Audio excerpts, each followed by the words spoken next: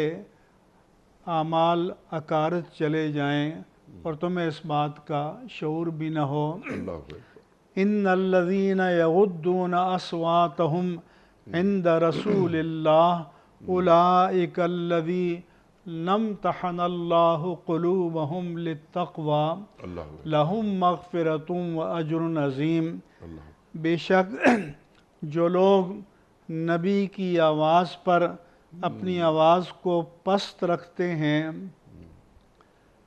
یہ وہ لوگ ہیں کہ جن کے دلوں کو اللہ نے تقوی کے لیے چن لیا ہے، سلیکٹ کر لیا ہے، پسند کر لیا ہے، ان کے لیے بخشش ہے اور بہت بڑا اجر ہے۔ سبحان اللہ، دوسرے مقام پر بھی فرمایا کہ وَلَا تَجْعَلُوا دُعَاءَ الرَّسُولِ كَدُعَاءِ بَعْضِكُمْ بَعْضًا، کہ جیسے ایک دوسرے کو جس انداز سے بلاتے ہو، اللہ کے رسول کو اس بے تکلفی کے انداز سے نہ بلایا کرو۔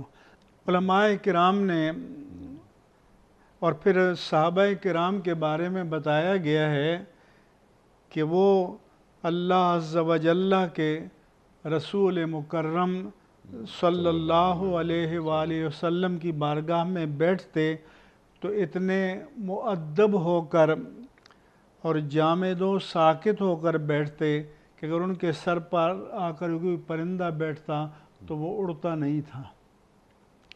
پھر علماء کرام نے فرمایا کہ جو آداب نشست و برخاست کے، تکلم کے، عرض مدعا کے، صلاۃ و سلام پیش کرنے کے حضور کی حیات ظاہری میں تھے، وہی آداب ہمیں اب بھی ملحوظ رکھنے چاہیے جب اللہ تعالی ہمیں مدینہ منورہ میں بارگاہ مصطفی میں حاضر ہونے کا موقع نصیب فرمائے۔ اللہ اکبر، ایک ادب تو یہ ہے کہ باب السلام کی طرف سے داخل ہوں کہ جب جبریل امین علیہ السلام وحی لے کر آتے تھے تو باب السلام کی طرف سے آتے تھے حضور کی بارگاہ میں۔ اللہ اکبر، امام احمد رضا قادری رحمہ اللہ تعالیٰ نے لکھا کہ جب ہمارے ہاں تو لوگوں نے یہ بنا رکھا ہے نا کہ بھئی جالیوں پر ہاتھ پھیرتے ہیں اور کچھ گانے بنا رکھے ہیں کہ بھئی ٹھہر جا پہرے دارا سانو روزے دی جالی چوم لین دے وغیرہ، تو انہوں نے بیان فرمایا کہ جب آئیں حضور کی بارگاہ میں تو 4 قدم کے فاصلے پر کھڑے ہوں۔ ذرا کہ جب 4 قدم کے فاصلے پر کھڑے ہوں گے تو جالی کو مس کرنے کی یا اس کی نوبت بھی نہیں آئے گی۔ پھر انہوں نے کہا کہ دل حزین صوت دردآگیں چشم نمناک کے ساتھ، کہ دل غمگین ہو، آواز میں سوز ہو، درد ہو، آنکھوں میں آنسو ہوں اور نگاہیں نیچی ہوں اور پست آواز سے رسول اللہ صلی اللہ علیہ وآلہ وسلم کی بارگاہ میں ہدیہ صلاۃ و سلام اور ہدیہ درود پیش کیا جائے۔ پھر آپ کے بعد حضرت ابو بکر صدیق رضی اللہ تعالیٰ عنہ، ان کے بعد حضرت عمر فاروق رضی اللہ عنہ کے مزارات ہیں، ان کی خدمت میں بھی سلام پیش کریں، اور جو اپنی مناجات ہے، دعا ہے، وہ حضور کی بارگاہ میں پیش کریں، کیونکہ ایک شخص حضور کی بارگاہ میں آیا اور عرض کیا کہ یا رسول اللہ، صلی اللہ علیہ وسلم، مجھے آنکھوں کی بینائی کا مسئلہ تھا، ٹھیک، تو دعا کے لیے کہا۔ حضور فرمایا کہ تم اللہ کی بارگاہ میں یہ دعا مانگو کہ یا اللہ انی اتوجہ الیک بنبیک محمد صلی اللہ علیہ وآلہ وسلم، صلی اللہ علیہ وسلم، وَيَا مُحَمَّدُ إِنِّي أَتَوَجَّهُ بِكَ إِلَى اللَّهِ أَن تُقْضَى لِي حَاجَتِي، کہ اے اللہ جل جلالک، میں تیرے نبی مکرم محمد رسول اللہ صلی اللہ علیہ وآلہ وسلم کے وسیلے سے آپ سے دعا کرتا ہوں، اور یا رسول اللہ صلی اللہ علیہ وسلم، میں آپ کو وسیلہ بنا کر اللہ سے التجا کرتا ہوں کہ میری یہ حاجت پوری ہو جائے، اور اللہ نے اس کی حاجت پوری فرما دی۔ تو حضور کے توسل سے دعا مانگنا بھی اچھا ہے۔ دعا تو اللہ سے مانگی جائے گی، عطا کرنے والا اللہ تبارک و تعالی ہے، لیکن حضور کے توسل سے، وسیلے سے دعا قبول ہوگی۔ سبحان اللہ۔ اور اگر آدمی دور ہے، وہاں حاضر نہیں ہو سکتا، تو حدیث پاک میں ہے کہ ان للہ ملائکہ، اللہ تعالیٰ نے بعض فرشتوں کی ڈیوٹی لگا رکھی ہے کہ زمین میں چلتے پھرتے رہتے ہیں، اور جہاں بھی حضور کا کوئی امتی حضور کی بارگاہ میں سلام درود کا تحفہ پیش کرتا ہے، وہ اس کو حضور کی بارگاہ میں پہنچاتے ہیں کہ یا رسول اللہ، فلاں مقام پر آپ کے فلاں بن فلاں امتی نے آپ کی خدمت میں ہدیہ درود پیش کیا ہے۔ پھر مفتی رشید احمد گنگوہی صاحب سے سوال ہوا کہ یہ تو پری پارٹیشن کی بات ہے، تقسیم سے پہلے کی، کہ ادھر ہندوستان میں بیٹھ کر کوئی یہ حضور کو پکارتا ہے کہ یا رسول اللہ انظر حالنا، و یا حبیب اللہ اسمع قالنا، اننا فی بحر غم مغرقون خذ ایدینا سہل لنا اشکالنا، کہ یا رسول اللہ صلی اللہ ہماری حالت زار پر توجہ فرمائیے، یا حبیب اللہ صلی اللہ علیہ وسلم ہماری گزارشات کو سن لیجئے، بے شک ہم غموں کے سمندر میں ڈوبے جا رہے ہیں، ہماری دستگیری فرمائیے، مشکلات میں ہماری مدد کیجئے۔ یہ پوچھا گیا کہ یا محمد مصطفیٰ فریاد ہے مدد کن بہر خدا، یا محمد مصطفیٰ میری تم سے ہر گھڑی فریاد ہے، یہ شرک ہوگا یا نہیں؟ تو انہوں نے جواب دیا کہ شرک تب ہوگا جب ان کو عالم سامع مستقل عقیدہ کیا جاوے۔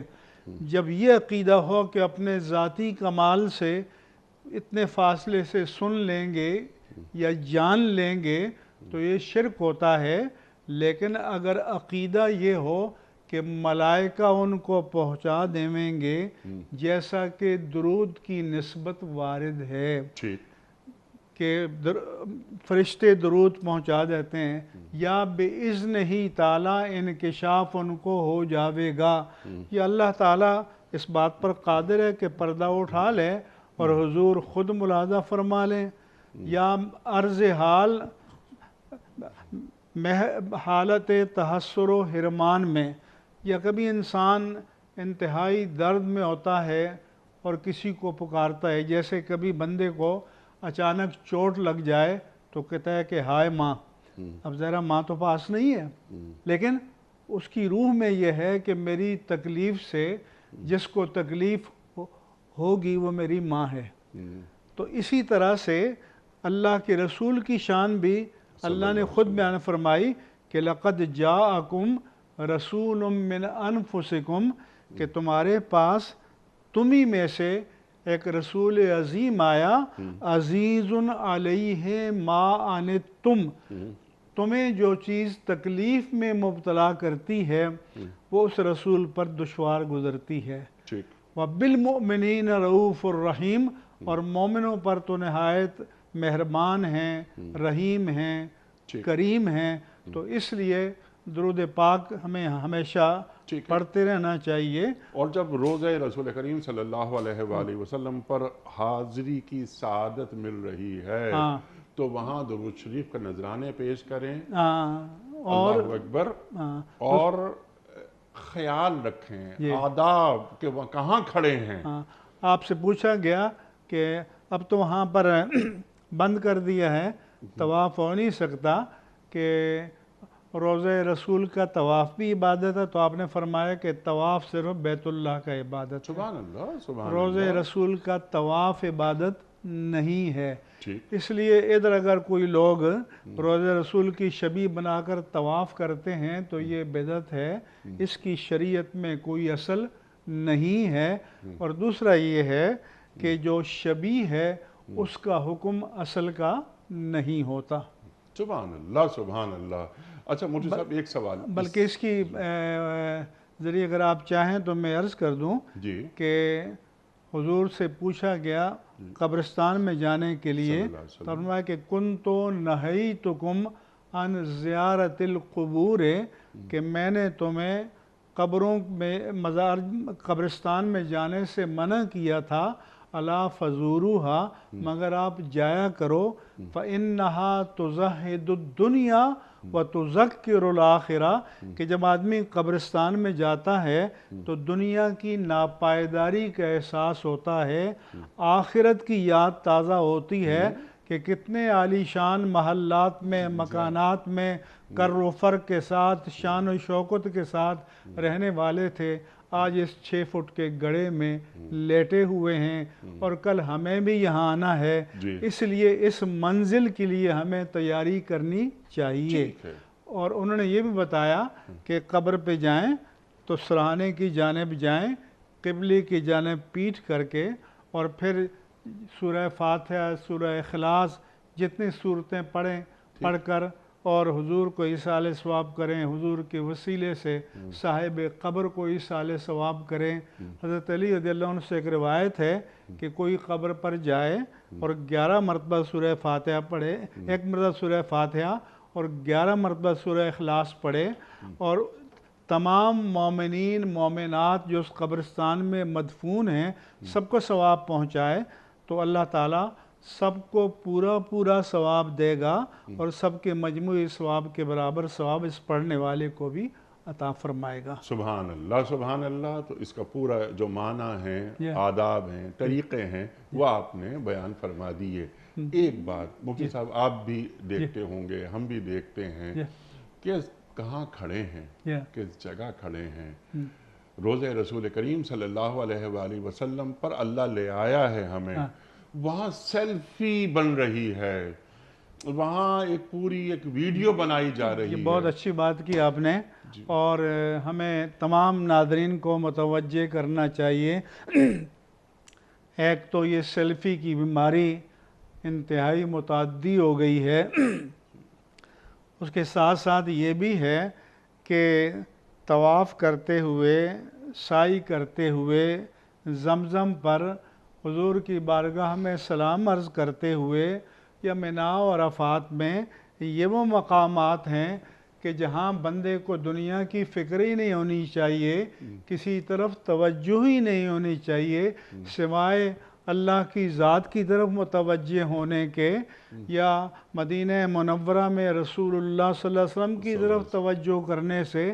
لیکن جو لوگ طواف کرتے ہوئے، سعی کرتے ہوئے، عرفات کے میدان میں، منی میں، زمزم پر سیلفیاں بنا کر واٹس ایپ کر رہے ہوں، تو نہ جانے ان کے نزدیک یہ کوئی میلہ ٹھیلا ہے یا یہ اللہ کی عبادت ہے کہ انسان کے دل پر اللہ کی خشیت اور اس کی جلالت طاری ہونی چاہیے، اور انسان جیسا کہ قرآن کریم میں فرمایا کہ انما المؤمنون الذین اذا ذکر اللہ وجلت قلوبہم وَإِذَا تُلِيَتْ عَلَيْهِمْ آيَاتُهُ زَادَتْهُمْ ایمانا، کہ کامل مومن وہ ہیں جب اللہ کا ذکر کیا جائے تو ان کے دل دہل جاتے ہیں، لرز جاتے ہیں، اور جب ان پر آیات الہی کی تلاوت کی جاتی ہے تو ان کی ایمان کو تقویت ملتی ہے۔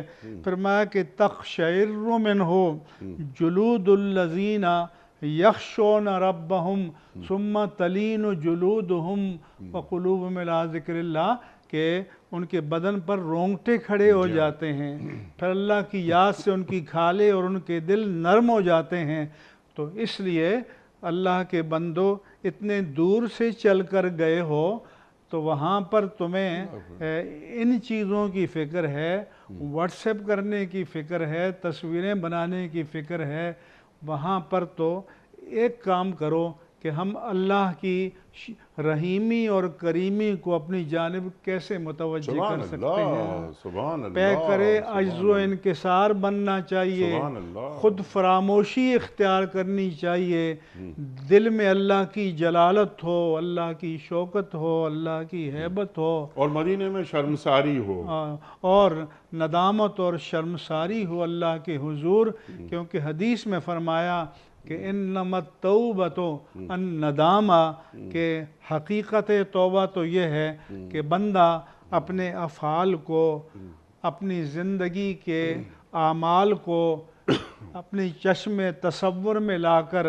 گناہوں کو نظروں کے سامنے رکھے اور اللہ کی بارگاہ میں شرمندگی اور شرمساری محسوس کرے۔ اللہ اکبر، اللہ اکبر، کہ میرے کسی گناہ کی وجہ سے سرکار دو عالم صلی اللہ علیہ وآلہ وسلم کو قیامت کے دن کسی ندامت کا سامنا نہ کرنا پڑے۔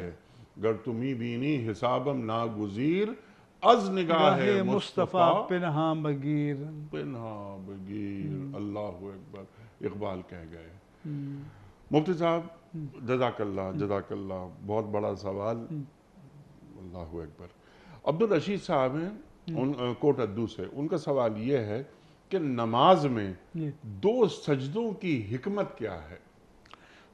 انیق احمد صاحب، پہلی بات تو یہ ہمارے تمام ناظرین اور سامعین جو شریک محفل ہیں، یہ بات ان کو ذہن نشین کرنی چاہیے کہ شریعت کے کسی حکم کی حکمت ہماری عقل میں آئے یا نہ آئے، یہ امر تعبدی ہے، اور امر تعبدی کے معنی یہ ہیں کہ اللہ اور اس کے رسول کا جو بھی حکم ہو اسے بلا چون و چرا اسے قبول کیا جائے، اس پر عمل کیا جائے، اور اسی میں اپنی سعادت محسوس کرنی چاہیے۔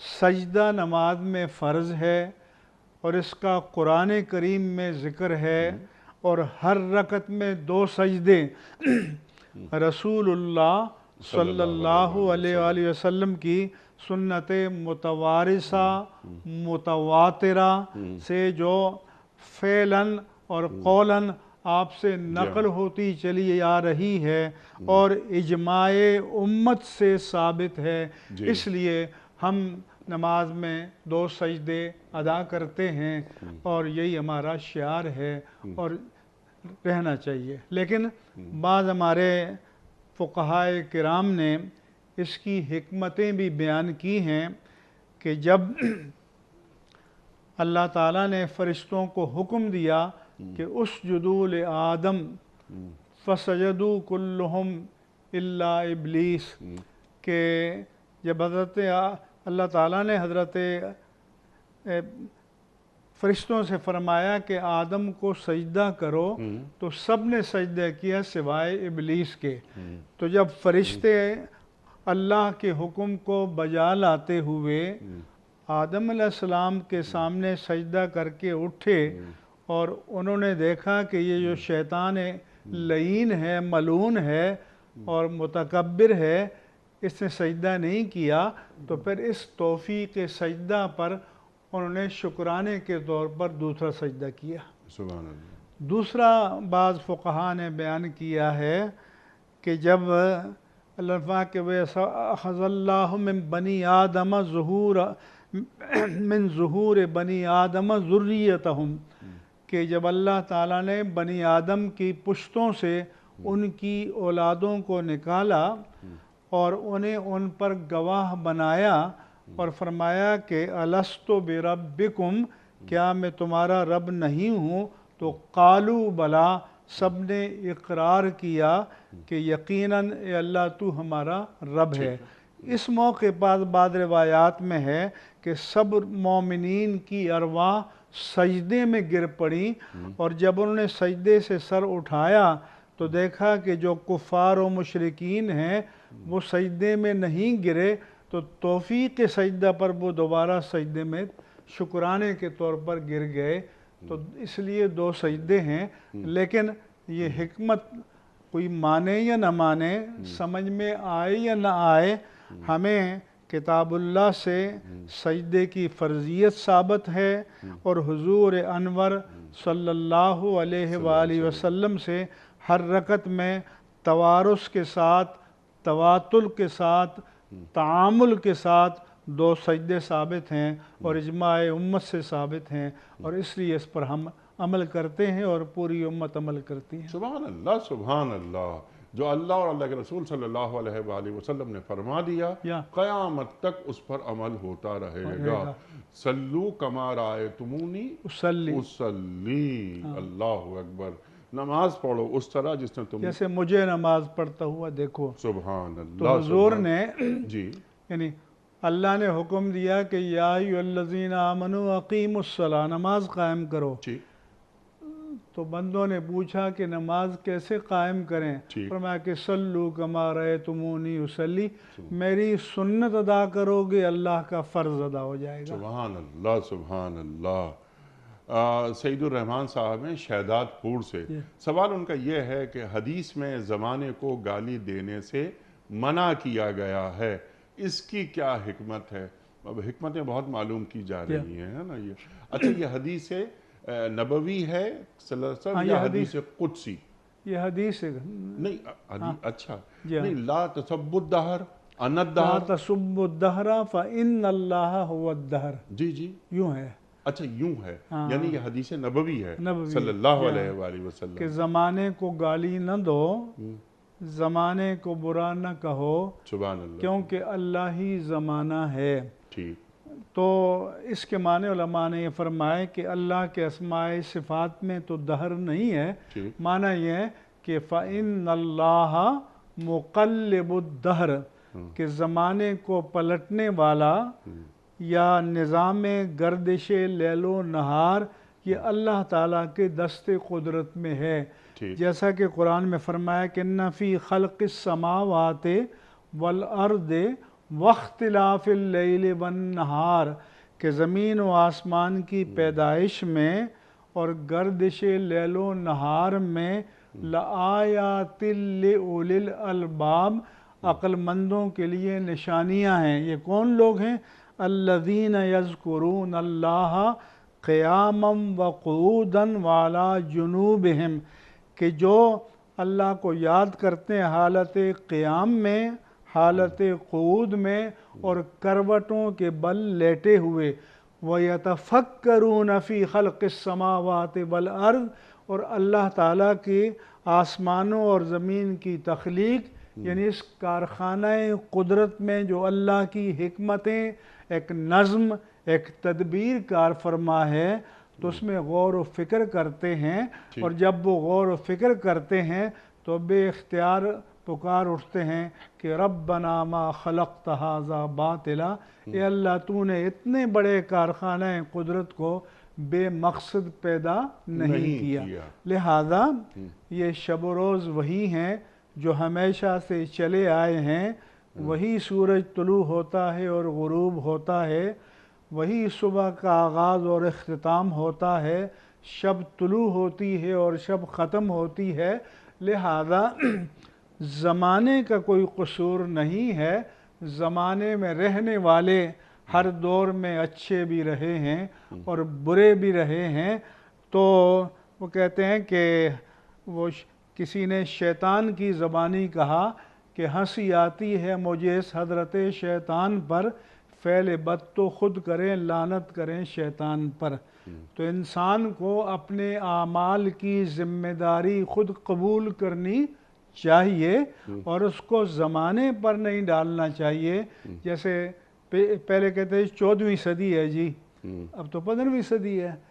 تو صدیوں کا قصور نہیں ہے، بلکہ ان زمانوں میں جو رہنے والے ہیں، ماضی کی امتوں میں بھی نیک بھی گزرے ہیں اور باغی بھی گزرے ہیں، اب بھی نیک بھی ہیں اور باغی بھی ہیں. لہذا روز و شب کا اور گردش لیل و نہار کا اس تکوینی نظام کا کوئی قصور نہیں ہے. قصور ہے تو بندے کا اپنا ہے. ٹھیک ہے، لیکن مفتی صاحب سوال ابھی پیدا ہوتا ہے کہ جب کوئی شخص یہ بات کہتا ہے نا کہ کیا زمانہ آ گیا ہے، کیا زوال ہے، یعنی وہ معاشرتی جو اقدار نیچے چلی گئی ہیں ان کی بات کر رہا ہے، تکوینی نظام کو وہ برا نہیں کہتا، تو کیا اس کی اجازت بھی نہیں ہے؟ پھر اگر زمانے سے اہل زمانہ مراد ہیں تو ٹھیک ہے. تو ٹھیک ہے نا، تو ٹھیک ہے اہل زمانہ. یعنی اگر وہ کوئی شخص اس طرح کی بات کر رہا ہے کہ زمانے کو عربی میں یہ ہوتا ہے جیسے وَاسْأَلِ الْقَرْيَةَ، جی بستی سے پوچھو. تو اللہ نے فرمایا کہ یہاں مزاح محذوب ہے کہ وَاسْأَلْ اہل القریہ، بستی والوں سے پوچھو. تو جب زمانے کی طرف نسبت کریں تو اہل زمانہ مراد ہوگا. ٹھیک ہے، وہ اللہ مراد نہیں ہوگا کہ اللہ تعالیٰ اور نہ ہی نفس زمانہ مراد ہوگا. جی بالکل بالکل. تو اس کی اجازت ہے. جی ہاں، یہ ٹھیک ہے. مفتی صاحب بلکہ کچھ ویڈیو کوئسچنز آپ کی خدمت میں پیش کرتے ہیں. پہلا سوال مفتی صاحب کے لیے. السلام علیکم مفتی صاحب، میرا سوال آپ سے یہ ہے کہ ہمیں کیسے پتہ چلے گا کہ ہمارا حج اللہ کی بارگاہ میں قبول ہوا ہے یا نہیں؟ پہلی بات تو یہ ہے کہ اس کی حقیقت تو اللہ تعالیٰ کو معلوم ہے اور وہ قیامت میں ہمارے سامنے آئے گی. لیکن دنیا میں ہمارے پاس قرائن موجود ہیں. اچھا، قرائن کیا ہیں؟ مثلا فرمایا کہ اتل ما اوحی الیک من الکتاب واقم الصلاۃ. اے پیارے حبیب صلی اللہ علیہ وسلم، آپ کی طرف جو کتاب اتاری گئی ہے، وحی کی گئی ہے، اس کی تلاوت کیجئے اور نماز قائم کیجئے. فإن الصلاۃ تنہی عن الفحشاء والمنکر، بے شک نماز بے حیائی سے اور برائی سے روکتی ہے. تو حضرت امام جعفر صادق رضی اللہ عنہ سے پوچھا گیا کہ ہمیں کیسے معلوم ہوگا کہ ہماری نماز قبول ہوئی یا نہیں ہوئی؟ تو انہوں نے کہا کہ قرآن نے فیصلہ کر دیا ہے، اگر تمہاری نماز نے تمہیں بے حیائی اور برائی سے روک دیا ہے تو پھر سمجھ لو کہ تمہاری نماز قبول ہو گئی ہے. اور اگر تمہاری نماز کے یہ ظاہری ثمرات اور اثرات تمہاری زندگی میں مرتب نہیں ہوئے تو پھر تمہیں غور کرنا چاہیے. جیسے روزوں کے بارے میں فرمایا کہ یا ایھا الذین آمنوا کتب علیکم الصیام کما کتب علی الذین من قبلکم لعلکم تتقون، کہ روزوں کی فرضیت کی حکمت اللہ تعالیٰ نے بتائی کہ تمہارے اندر تقوی پیدا ہونا چاہیے. تو اگر روزے رکھ کر ہمارے اندر تقوی پیدا ہوتا ہے تو پھر ہم اس کو علامت سمجھ سکتے ہیں کہ ہمارے روزے اللہ کی بارگاہ میں مقبول ہیں.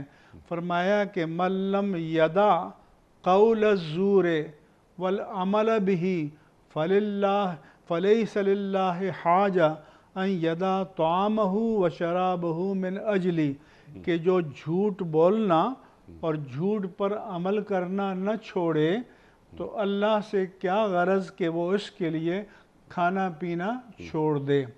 پھر حدیث میں فرمایا کہ رب صائم لیس لہ من صیامہ الا السحر إلا الجوع ورب قائم لیس لہ من قیامہ الا السحر، کہ بہت سے روزے دار ایسے ہیں کہ جن کے روزوں سے بھوک کے سوا کچھ حاصل نہیں ہوتا، اور بہت سے راتوں کو قیام کرنے والے ایسے ہیں کہ جن کے قیام سے بیداری کے سوا کچھ حاصل نہیں ہوتا۔ تو گویا اس کا یہ مطلب نہیں ہے کہ یہ آیات و احادیث پڑھ کر ہمیں چھوڑ دینا چاہیے، بلکہ اس کا مطلب یہ ہے کہ ہمیں اپنی خامیوں پر قابو پانے کی کوشش کرنی چاہیے۔ جیسے حدیث میں فرمایا کہ جس نے حج کیا فلم یرفس، من حج فلم یرفس ولم یفسق رجا کیوم ولدت ہو امہ، جس نے حج کیا، کوئی بیہودہ بات نہیں کی، اللہ کی کوئی حکم عدولی نہیں کی، اللہ کے رسول کی کوئی حکم عدولی نہیں کی، تو وہ گناہوں سے اس طرح پاک ہو کر لوٹے گا جیسے آج ہی ماں کے بطن سے پیدا ہوا۔ تو اب اگر حج سے پلٹ کر ہمارے شب و روز میں، گرد و پیش میں، اعمال میں، کردار میں، برتاؤ میں، معمولات میں تبدیلی آتی ہے تو پھر ہم سمجھیں گے کہ حج قبول ہو گیا اور اس کے اثرات مرتب ہو گئے۔ تو حقیقت تو اللہ جانتا ہے، لیکن یہ جو ظاہری علامات قرآن و حدیث میں بیان کی گئی ہیں، ان کی روشنی میں ہمیں اپنا جائزہ لیتے رہنا چاہیے۔ حاسبوا قبل ان تحاسبوا، کہ قبل سے کہ تم اللہ کی عدالت میں تمہیں حساب دینے کے لیے پیش کیا جائے، اس دنیا میں رہتے ہوئے اپنا احتساب کر لو۔ کیوں؟ اللہ نے سورۃ القیامہ میں فرمایا کہ بل الانسان علی نفسہ بصیرہ ولو القی معاذیرہ، بلکہ انسان اپنے آپ پر جتنا خود آگاہ ہے اتنا کوئی اور نہیں ہے، خواہ وہ اپنی کمزوریوں یا بدعمالیوں کے لیے کتنے ہی بہانے تراشتا پھرے، لیکن اندر سے خوب جانتا ہے۔ اس لیے اپنی اصلاح کی کوشش کرنی چاہیے۔ اس لیے فرمایا کہ وَنَفْسٍ وَمَا سَوَّاهَا، کہ نفس انسانی کی قسم، اور جو اللہ نے اس کو متوازن و معتدل بنایا، فَأَلْهَمَهَا فُجُورَهَا وَتَقْوَاهَا، اسے اس کی نیکی اور بدی الہام کر دی۔ اس کا شعور یا پہچان اللہ نے اس کے نفس میں ودیت کر دی ہے۔ فرمایا کہ أَلَمْ نَجْعَلْ لَهُ عَيْنَيْنِ وَلِسَانًا وَشَفَتَيْنِ وَهَدَيْنَاهُ النَّجْدَيْنِ، کیا ہم نے انسان کو دو آنکھیں، ایک زبان اور دو ہونٹ عطا نہیں کیے، اور ہم نے اس کو نیکی اور بدی کا میں تمیز کی صلاحیت عطا نہیں کی۔ تو انسان کو اللہ نے ایک تو خارجی ہدایت کا انتظام کیا انبیاء کرام کی صورت میں اور کتب الہیہ کی صورت میں، اور ایک داخلی ہدایت کا بھی انتظام کیا نفس لوامہ کی صورت میں، کہ جس کی اللہ قسم فرماتا ہے کہ لا اقسم بیوم القیامہ ولا اقسم بالنفس اللوامہ، کہ میں قیامت کے دن کے حق ہونے کی قسم فرماتا ہوں، اور میں انسان کے ضمیر کی قسم فرماتا ہوں، اور یہ ضمیر وہی ہے کہ جو انسان کو نیکی اس کے گناہوں پر ٹوکے اور روکے، جیسا کہ حدیث پاک میں ہے کہ رسول اللہ صلی اللہ علیہ وآلہ وسلم سے پوچھا گیا کہ ہمیں کیسے پتہ چلے گا کہ ہم مومن ہیں یا نہیں، تو آپ نے فرمایا کہ اذا ساعت کا سیئتو کا وسرت کا حسنتو کا فانت مومن، کہ جب تم گناہ کرو تو تمہیں برا لگے، اور جب تم نیکی کرو تو تمہیں روحانی سرور ملے، تو سمجھ لو کہ تم مومن ہے، کیونکہ تمہارے نفس لوامہ یا ضمیر یا کانشنس کی صورت میں جو ٹیسٹنگ مشین ہم نے تمہارے اندر رکھی ہے وہ ورکنگ کنڈیشن میں ہے، اور اگر نیکی اور بدی کی تمیز ختم ہو جائے تو پھر سمجھو کہ تمہارا ضمیر مر چکا ہے۔ سبحان اللہ، تمہارا پوچھا گیا قلب، کہ نیکی کیا ہے؟ فرمایا کہ البر حسن الخلق، سبحان نیکی اچھے اخلاق کا نام ہے۔ والاسم ما حاک فی نفسک، اور گناہ وہ ہے جو تمہارے دل میں کھٹکے، وترددتا، تمہیں تردد ہو کہ کروں یا نہ کروں، وکرہتا ان یطلع علیہ الناس، اور تو اس بات کو ناپسند کرے کہ لوگوں کو اس کا پتہ چل جائے گا۔ یہ بھی تب کی بات ہے کہ جب نیکی غالب تھی۔ آج تو وہ دور ہے کہ جو قوم لوط کا دور تھا، کہ فرمایا کہ انکم تأتون الرسالہ شہوۃ من دون النساء، کہ تم غیر فطری طریق سے اپنی جنسی خواہشات کو پورا کرتے ہو، وتقطعون السبیل، اور ڈاکہ زنی کرتے ہو، وتأتون فی نادیکم المنکر، اور اپنی مجلسوں میں تفاخر کے ساتھ برائیوں کو بیان کرتے ہو۔ تو یہ کب ہوتا ہے؟ کہ جب ضمیر مر جاتا ہے۔ اللہ اکبر، اللہ اکبر، اللہ اکبر۔ بروں کے ساتھ بیٹھنے سے بھی اللہ کے رسول صلی اللہ علیہ وسلم نے منع فرمایا ہے۔ برائی وہ نہیں کر رہا لیکن بروں کے ساتھ بیٹھ رہا ہے، بیٹھ کر ان کی حوصلہ افزائی کر رہا ہے۔ اور اللہ کے رسول کیا یا ایھا الذین آمنوا اتقوا اللہ وکونوا مع الصادقین۔ سبحان اللہ، سبحان اللہ۔ اللہ کے رسول صلی اللہ علیہ وسلم کا ارشاد یاد آ رہا ہے کہ تم اس طرح بروں میں بیٹھ کر بروں کی تعداد میں اضافہ کرتے ہو۔ بالکل، اللہ اکبر۔ نہیں، شراب پی جا رہی ہے، نہیں میں تو نہیں پیتا بھائی شراب، تو بیٹھے کیوں ہو؟ بیٹھے تو ہو۔ جواری بیٹھے ہیں، جوا ہو رہا ہے، میں جوا نہیں کھیلتا، آپ بیٹھے کیوں تھے؟ اسی تو اللہ کے رسول نے فرمایا تھا الحلال بین جی والحرام بین، حلال بھی واضح ہے، جی حرام بھی واضح ہے، وبینہما مشتبہات، جی ان دونوں کے درمیان مشتبہ امور ہیں۔ پھر فرمایا کہ فمن اتقی الشبہات، جو مشتبہ امور سے بچا رہا، فقد استبرأ لدینہ وعرضہ، اس نے اپنے دین کو اور اپنی آبرو کو بچا لیا۔ سبحان پھر اللہ۔ فرمایا کہ جو فرمایا کہ ان لکل ملک حمن وحم اللہ محارمہ، ہر بادشاہ کی ممنوع حدود ہوتی ہیں اور اللہ کی ممنوع حدود اس کے محرمات ہیں۔ پھر فرمایا کہ جو محرمات کے قریب جائے گا قرائن، اس چرواہے کی طرح ہے کہ جو کسی ممنوع باڑ کے ارد گرد اپنے مویشیوں کو چراتا ہے، تو اس بات کا کھٹکا لگا رہتا ہے کہ اس کے مویشی اس کھیت میں گھس جائیں گے اور تاراج کریں گے۔ لہذا جو بدی کے قریب بیٹھتا ہے تو اس کے بدی میں مبتلا ہونے کا خدشہ رہتا ہے۔ اللہ اکبر۔ اس لیے فرمایا کہ بری مجالس سے بچو، بدی کے مقامات سے بچو، اور اس لیے فرمایا کہ جو عطار کی دکان پر بیٹھے گا، عطر نہیں بھی خریدے گا تو کچھ نہ کچھ خوشبو جو ہے اس کے لباس یا بدن سے مس کر جائے گی اور اس کا کچھ نہ کچھ اثر باقی رہے گا۔ اسی طرح جو لوہار کی بھٹی کے پاس بیٹھے گا تو اس کا دھواں جو ہے وہ اس کے بدن یا لباس پر یقیناً پڑے گا اور اس کے اثرات مرتب ہوں گے۔ اللہ اکبر۔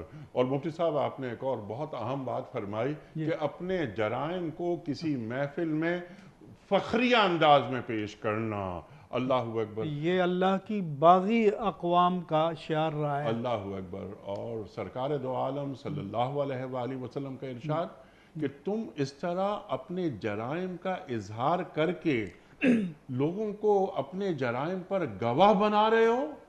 اب آج کل جو سوشل میڈیا پر ٹرولنگ ہوتی ہے، دوسروں کی تحقیر، تذلیل ہوتی ہے، توہین ہوتی ہے، اس سے لطف اندوز ہوا جاتا ہے، جی تو یہ ایسا ہی ہے کہ جیسے چوک میں کھڑے ہو کر برائی کی جائے جی اور برائی کی تشہیر کی جائے، تو یہ وہ خرابی ہے کہ جس میں آج کل ہمارے نوجوانوں کو مبتلا کر دیا گیا ہے۔ جی میں تو دعا کرتا ہوں کہ اللہ تعالیٰ انہیں محفوظ فرمائے۔ جی اچھا، چوک میں کھڑے ہو کر ایک برائی کی تشہیر کی جائے، آپ نے فرمایا، یا اور اس کو یعنی نوبت بنیجا رسید اس کو ثواب سمجھ کے کیا جا رہا ہے ہاں، تو کہ بھئی ہم نے حق کو بیان کر تو دیا۔ گناہ کو ثواب سمجھ کر کرنا اللہ اکبر، یہ ایمان سے محرومی کی دلیل ہے، بہت بڑی وعید ہے اس کے لیے، اللہ اکبر، اور اللہ تعالیٰ سب کو اس سے محفوظ فرمائے۔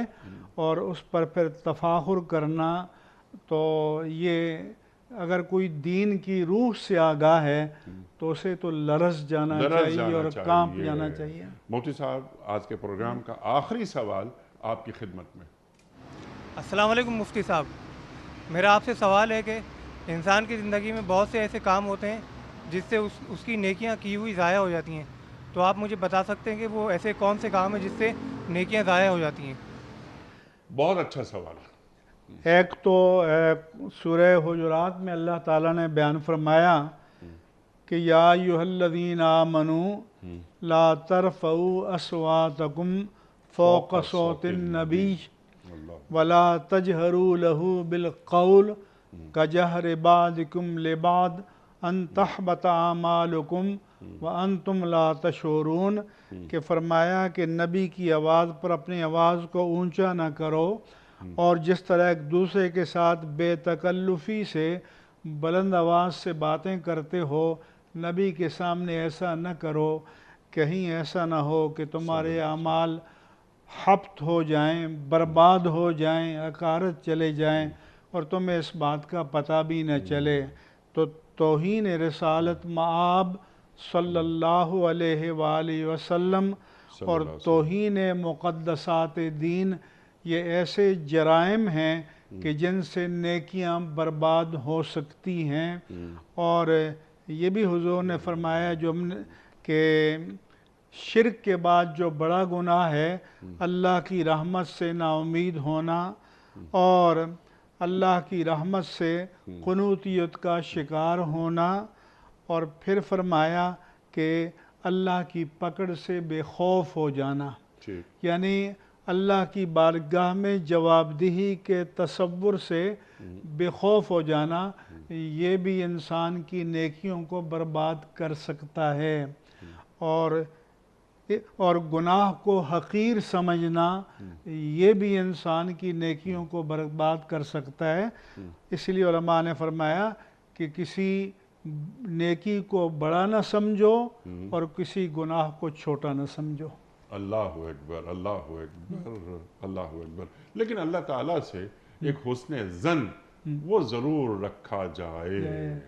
اللہ تعالیٰ ہمیں معاف فرمائے، اور اللہ کے رسول فرماتے ہیں صلی اللہ علیہ وآلہ وسلم کہ مومن ہمیشہ بیم و رجا کے عالم میں رہتا ہے۔ الایمان بین الخوف والرجا، کہ اللہ کی رحمت پر یقین بھی ہونا چاہیے اللہ اکبر، اور اللہ کی گرفت کا، پکڑ کا خوف بھی لاحق رہنا چاہیے۔ اللہ اکبر۔ حضرت علی کرم اللہ وجہہ کا قول یاد آیا کہ بہترین عالم وہ ہے کہ جو لوگوں کو اللہ کی رحمت کا یقین دلاتے ہوئے انہیں گناہوں سے دور کر دے۔ اللہ اکبر، اللہ اکبر۔ مفتی صاحب، بڑا ممنون، بڑا شکر گزار آپ تشریف لائے، اور ہمیشہ کی طرح آج بھی ہم نے آپ سے بہت سیکھا۔ ہمارے علماء کو اللہ سلامت رکھے، تشریف لاتے ہیں، دین سے ہمیں جوڑتے ہیں، اور جو قرآنی علم ہے وہ ہم تک منتقل کرتے ہیں۔ خواتین و حضرات، العلماء ورثۃ الانبیاء، علماء انبیاء کے وارث ہیں، یہ اللہ کے رسول فرما رہے ہیں صلی اللہ علیہ وآلہ وسلم۔ وقت مکمل ہوا ہمارے آج کے پروگرام کا۔ آپ اور ہم جانتے ہیں کہ پیام صبح کا اختتام ہوتا ہے روزانہ ایک قول پر، اور وہ قول ہوتا ہے صاحب نہج البلاغہ امیر المومنین حضرت علی مرتضیٰ کرم اللہ وجہہ کا۔ آپ فرماتے ہیں کہ گفتگو کی روح سچائی ہے، گفتگو کی روح سچائی ہے۔ سبحان اللہ، سبحان اللہ۔ اپنے میزبان انیق احمد کو کل تک کے لیے اجازت دیجیے۔ خدا حافظ۔